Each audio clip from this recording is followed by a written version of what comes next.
Labas, aš esu Gabija ir šiandien tau papasakosiu apie kūrinį Musių valdovas. Tai iš tikrųjų tai yra garsaus Nobelio literatūros premijos laureato rašytojo Viljamo Goldingo filosofinis alegorinis romanas. Ir kaip pats rašytojas teigia, žmonija serga žiaurumo sindromu ir savo kūrybą jis tai stengiasi parodyti visam pasauliui, bei atskleisti, jog žmogaus instinktai atitinkamomis sąlygomis įsikeroja ir nustelbia viską, kas iki tol žmogų darė žmogumi. Tai pats rašytojas išgyvenęs Antrąjį pasaulinį karą rūpinosi ne tik savo laikų problemomis, bet jam ypatingai rūpėjo jaunoji karta, kuri privalo suprasti jau padarytas žmonijos klaidas ir iš jų pasimokyti. Taigi žmogaus virsmas laukiniu žvėrimi ir yra kuo puikiausiai atskleidžiamas jo kūrinyje Musių valdovas. O kūrinio pagrindinė tema būtų galima laikyti gyvenimas necivilizuotoje aplinkoje, o tiksliau toje negyvenamoje saloje. Tai mano nuomonė, kūrinys yra skirtas įvairaus amžiaus skaitytojams, nors pagrindiniai herojai ir yra vaikai, tačiau tai yra veikėjai su puikiai atskleistais charakteriais.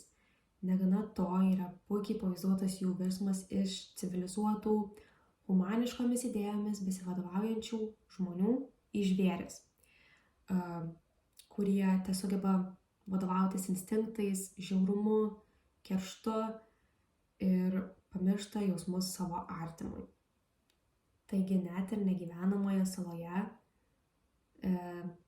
kurioje nėra jokių apribojimų, jokių draudimų, vis dėlto gali egzistuoti vertybės, kurios ir yra atskleidžiamos šiame kūrinyje. Tos vertybės tai yra darbštumas, kaip kiti teiginiauja, bado atsakingumas, sumanumas, kai nebelieka jokios vilties išgyventi, bei draugiškumas, kai reikia atiduoti savo paskutinį kąsnį tam, kuris badauja. O kodėl, mano nuomonė, vertėtų perskaityti šitą kūrinį?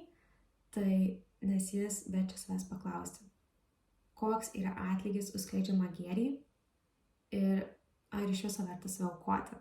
Iš tikrųjų, šis kūrinys susilaukė begalės diskusijų visame pasaulyje. Vieni pastebėjo nuotykius, kiti žiaurumus, treti veikėjus, dar kiti žudynės. Bet visa tai kartu parodo, jog tik gėriu ir atsidavimu galima išgyventi draugiškai, nes praradus vertybės nieko nebelieka. Taigi siūlau visiems perskaityti šį kūrinį, priimti didelių žiaurumų ir išmėginimų iššūkį, o galų gale savęs paklausti, ar žmonija gali išlikti pasaulyje, kuriame lieka tik savimyla ir ar tuomet iš viso verta tokiam pasaulyje gyventi.